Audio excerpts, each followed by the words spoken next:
Tonight in the sideline, the women's soccer team pulled a major upset at home. Find out who it was. The men's soccer team steamrolled another team at home, and the volleyball team migrates south for some South Florida sun. And we have an in-studio interview with a Point Park athlete who qualified for the Boston Marathon. All that and more as we head on down to the Pioneer sideline.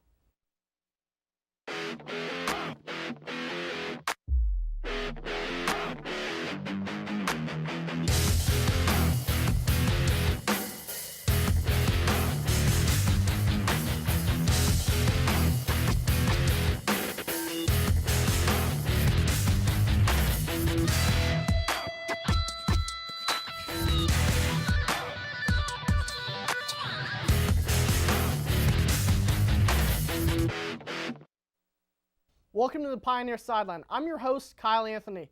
The Point Park women's soccer team came into the second half of the season needing to get some momentum. So let's pass it over to Blaine King to see if they could get some wins.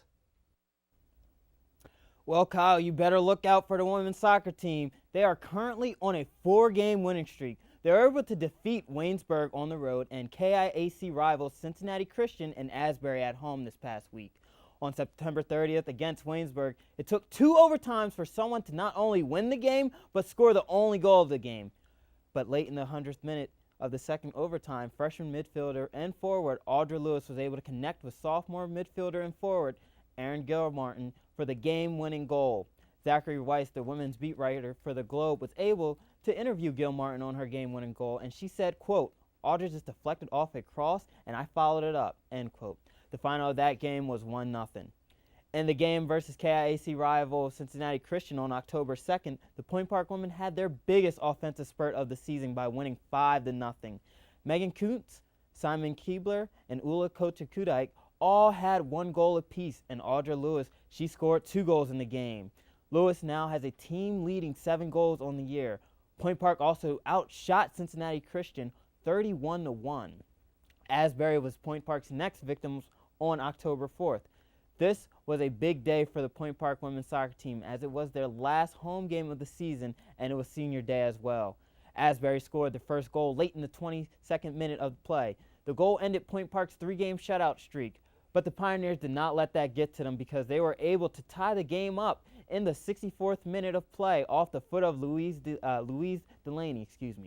The game eventually went into overtime, and that's when Point Park struck the dagger in Asbury as senior midfielder and forward Megan Kuntz put one off the back of the net, late in the 99th minute to give Point Park a 2-1 victory. On the win, Kuntz told Weiss, quote, "The future is ours. The only team in our way now is Rio Grande. We can win out," end quote. The Point Park women's soccer team now has a record of 6-7 and a KIAC record of 2-1. They have 5 games remaining left in the season. 3 of those games are against KIAC rivals, and all 5 of those games are on the road. Now, Blaine, what can we expect in the road ahead for this women's team? Well, Kyle, before we said we weren't going to get much offense from Point Park, but it seems like offense is the big key for Point Park, so I see more scoring in their future. Now, what do you think is the reason for all this offensive production lately? Because they're not only getting a lot of goals, but they're getting a ton of shots. You know, it's probably just shots on goals. The more you shoot on net, the more likely your one is most likely going to roll in. Thanks, Blaine. The Point Park men's soccer team is back atop the KIAC conference. So let's let Zach Aaron assist us in seeing if they can stay atop the conference. Well, Kyle, the Pioneers had a 2-week midseason break leading up until this past Saturday when the Pioneers met with conference rival Cincinnati Christian at Highmark Stadium. The Pioneers started the scoring early in the game with a Lucas Silva goal off of a penalty kick in just the 2nd minute of the match. That was his first of 3 goals during the match. The Pioneers would never look back after that first goal as the Pioneers routed the Eagles by a score of 5-0. Joining Lucas Silva with goal scoring was Alan Smith and Paul Carr, who each scored 1 goal apiece. The Pioneers dominated Cincinnati Christian in every facet of the game as the Pioneers outshot the Eagles 24-4. Derek Whiten did well as well in one of his first starts in between the pipes for the Pioneers. He put up a shutout even though he only faced 3 shots on net. The Pioneers are now 6-2 overall and 2-0 in conference play.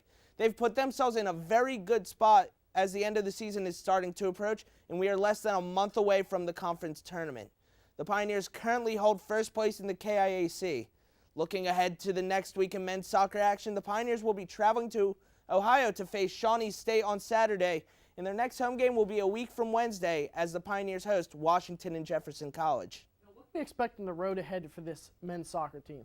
Well, like I said, the Pioneers only have 2 home games left, and most of their games from here on out are conference matchups, so every game is very important. But this game against Shawnee State and Washington and Jefferson, the 2 games in the next week, are very winnable for the Pioneers, and I expect them to come out 2-0 in the coming week. Now, both Pioneers goaltenders have played well this season, but which one do you think is going to carry them through the end? Right now, I'd say either. Just because Zach Borzovoy has started both games, I'd say I'd rely on him. I mean, he's been extremely strong and dominant in the net for the Pioneers, but once again, I just keep going back to this all season. It's on the Pioneers' defense. That's what's really making the goalies look even better than they are. Coming up after the break, find out what the volleyball team has been able to do in their tournament this past week, and hockey is in the air, as we also have regional sports as well.